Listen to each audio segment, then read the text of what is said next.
Bonjour, j'espère que tu vas bien et que tu passes un bon moment avec nous jusqu'ici. Le sujet du jour, ça m'interpelle particulièrement parce que j'ai moi-même deux adolescentes à la maison. L'une qui présente des symptômes anxieux régulièrement, puis l'autre qui a un déficit d'attention. J'espère vraiment que toi aussi, tu te sens concerné par ce sujet-là parce qu'aujourd'hui, on parle de la santé mentale chez nos enfants et nos adolescents. Nos petits humains qui sont hyper vulnérables, oui, mais aussi c'est notre prochaine génération, la prochaine génération de notre société. Moi, quand je travaillais au centre jeunesse il y a une vingtaine d'années de ça, on parlait presque pas de la santé mentale chez nos jeunes. Je dirais qu'on n'en parlait pas assez. Aujourd'hui, même si certains parents aimeraient mieux peut-être pas le voir, c'est vraiment réel. La santé mentale chez nos jeunes, c'est là et il faut vraiment y voir. Ici, aujourd'hui, je te parle de troubles de santé mentale les plus fréquents chez nos jeunes. Je te parle des signes et symptômes à observer aussi et qu'est-ce qui est possible de faire pour nous comme parents ou même comme membres de l'entourage de nos enfants. On sait aujourd'hui que les premières années de vie, c'est une période déterminante pour le développement d'une bonne santé mentale. Pour commencer, je te parle d'une statistique qui est assez saisissante. 70% des personnes qui présentent un trouble de santé mentale à l'âge adulte, ben, il y aurait débuté à l'enfance ou l'adolescence. 70%. C'est incroyable. Évidemment, ben, les troubles mentaux, ça n'arrive pas tout d'un coup. Hein? Ça s'installe souvent très progressivement chez les jeunes, puis ça peut être difficile à voir. C'est important d'être attentif justement aux signes et symptômes pour les reconnaître, pour reconnaître les problèmes au début de leur manifestation, puis pour pouvoir intervenir le plus tôt possible. Il y a 4 problèmes de santé mentale qui sont le plus fréquents chez les jeunes. Évidemment, il y en a d'autres, mais les 4 les plus fréquents sont l'anxiété. Donc, l'anxiété, c'est ce sentiment-là d'être préoccupé toujours, d'être nerveux, appréhender une situation là, qui peut paraître très menaçante, quand au fond, elle ne l'est pas vraiment. Le deuxième, c'est le trouble déficitaire de l'attention avec ou sans hyperactivité. Donc ça, on le sait, c'est caractérisé par une difficulté de concentration, parfois avec de l'impulsivité ou pas. Ensuite de ça, le troisième, c'est la dépression ou d'autres troubles de l'humeur. Ça, c'est caractérisé par une tristesse, un grand manque d'intérêt. On en ressent aussi là, des symptômes physiques de cette douleur-là, émotionnelle, et c'est persistant. Donc, on ne parle pas d'une crise de pleurs qui dure une journée, une soirée, une petite peine d'amour qui dure quelques jours. Là. On parle vraiment de quelque chose qui est persistant dans le temps. Le dernier trouble, le quatrième, qui est présent aussi, c'est les troubles alimentaires. Donc, c'est tous les comportements anormaux qui sont liés à l'alimentation, puis à l'image du corps aussi. Il faut être alerte, évidemment, à tous les signes puis les signaux que je vais vous parler, mais il faut éviter de paniquer. Il faut observer, il faut être présent, il faut être proche de nos enfants, mais il faut aussi prendre en compte les changements qui sont normaux pour chaque stade de développement de nos enfants. Donc, ça se peut qu'à un certain âge, oui, c'est normal d'avoir peur de perdre nos amis, c'est normal d'avoir peur de vivre du rejet puis de ne pas aimer ça.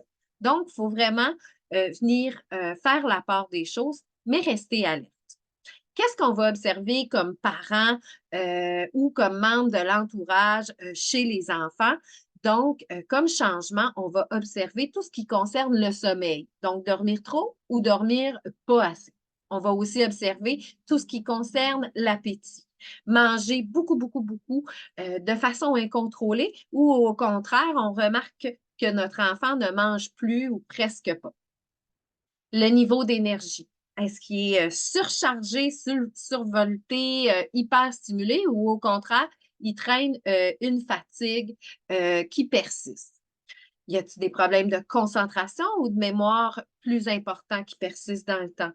Est-ce que c'est notre enfant va avoir des maux de cœur, des maux de ventre, des maux de tête qu'il n'y avait pas, c'est nouveau? Est-ce qu'il change d'humeur? Est-ce qu'il y a des colères excessives puis que ça ne fait pas partie de sa personnalité? Est-il plus triste que d'habitude? Est-ce qu'il pleure souvent, régulièrement? Est-ce qu'on le sent se refermer aussi sur lui-même de plus en plus? Est-ce qu'on remarque que ses résultats scolaires sont tout d'un coup vraiment en échec quand ce n'était pas le cas? Est-ce qu'on remarque qu'il est méfiant, qu'il y a une méfiance même exagérée envers les adultes, envers les autres? Est-ce qu'il a même tendance à s'isoler de sa famille, à s'isoler de ses amis? Est-ce qu'il peut avoir moins d'intérêt pour des activités qu'il aimait pourtant vraiment beaucoup avant? Donc, c'est des choses comme ça qu'on va observer. Puis, évidemment, on va observer sa consommation, la consommation de drogue, la consommation d'alcool qui pourrait apporter là, une éventuelle dépendance parce qu'on sait que ça peut être vraiment lié. Donc, oui, drogue et alcool, mais on va aussi surveiller le jeu, donc la gageure, le gambling, la pornographie aussi. Euh, Parce que, évidemment, une personne qui consomme beaucoup va être plus propice à avoir des santé mentales et vice-versa. Donc, les personnes qui pourraient développer un problème de santé mentale pourraient aussi développer une dépendance. Et là, c'est ce qu'on appelle une problématique qui vraiment vont être concomitantes.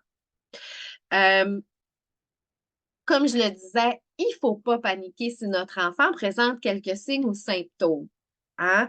Il faut rester alerte. Il ne faut pas s'éloigner, mais au contraire, il faut essayer de se connecter. Il faut vraiment être là pour lui puis l'observer. Et surtout, prenez des notes. Prenez des notes parce que si vous avez à rencontrer un professionnel, ça va être important de pouvoir lui mentionner quel symptôme est là depuis combien de temps, qu'est-ce qui vous inquiète le plus en fait.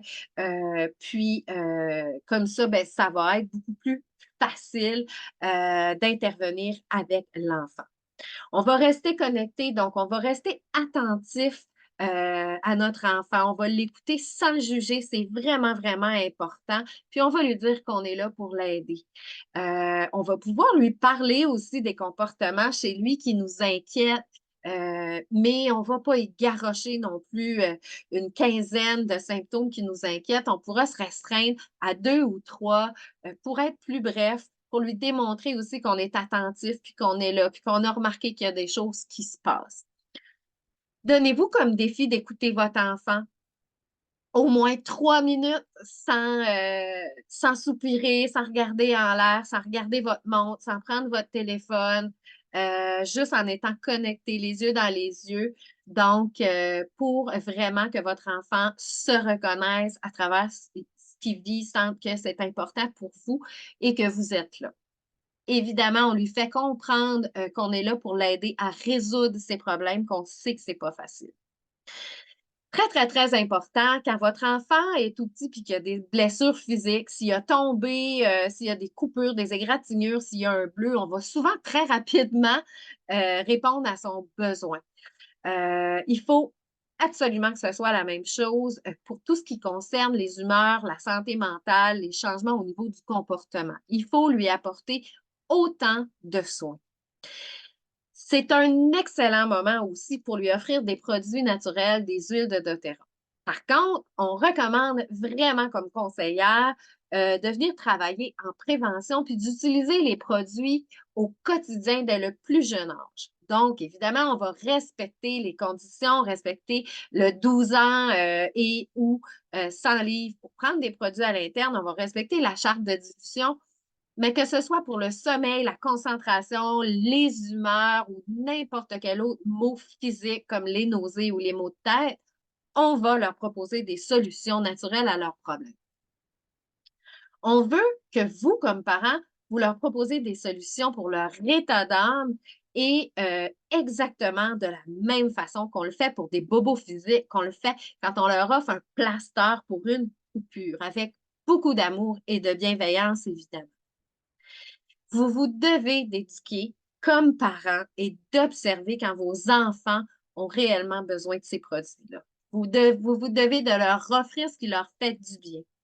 S'ils ont besoin de se détendre, s'ils ont de la difficulté à s'autoréguler ou à gérer leurs émotions, c'est notre rôle de parents, c'est notre rôle d'adulte de les supporter en ce sens-là. Tu as besoin de te détendre, est-ce que je peux te proposer de la lavande? Tu as besoin de bien dormir? Est-ce que je peux te proposer ton rouleau Calmer? Est-ce que tu aurais envie que je te masse le dos avec vétiver et sérénité, par exemple? C'est difficile pour toi de te concentrer dans tes devoirs.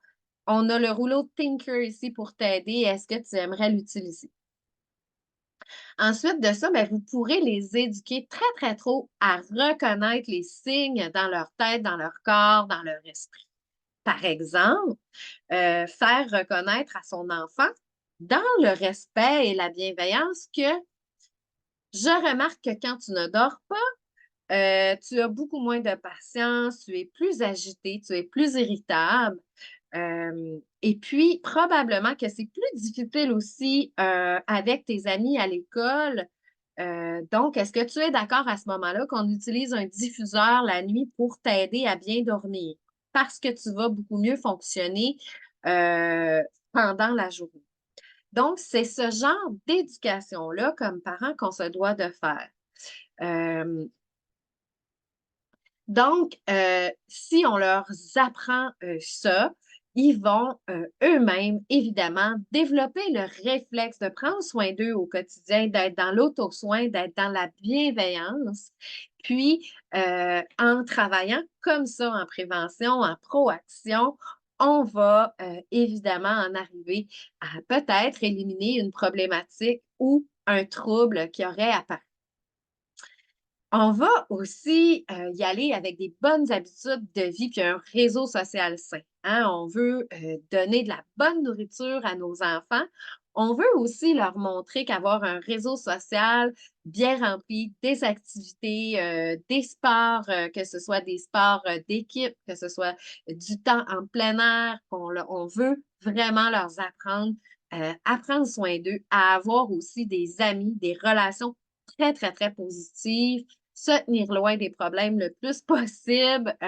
Donc, on essaie d'éviter les relations toxiques, mais on veut rire, on veut avoir du plaisir, on veut passer du temps agréable en famille et en priorisant ces moments-là positifs, on va diminuer aussi les risques d'apparition ou d'aggravation à des symptômes de troubles mentaux.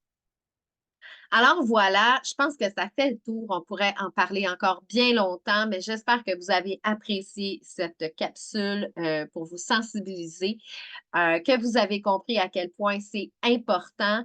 Et donc, voilà, je vous remercie beaucoup. Au revoir.